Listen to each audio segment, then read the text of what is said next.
Falando de João Batista, o Senhor Jesus falou em João 5,35 o seguinte: ele era a candeia, a lamparina, a luz, que ardia e alumiava. E vós quiseste alegrar por um pouco de tempo com a sua luz, que não tem nada de errado.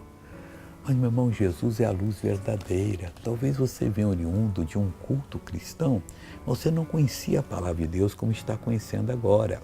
Aquilo que tinha ali, aquela luz pequena, ajudava. Mas Jesus é a luz completa, é luz eterna. Ele ajuda muito mais. Entregue o seu caminho ao Senhor, confie nele e tudo que for necessário fazer, Ele fará. Você será uma pessoa muitíssimo abençoada. Eu lhe garanto, em nome de Jesus. E amém.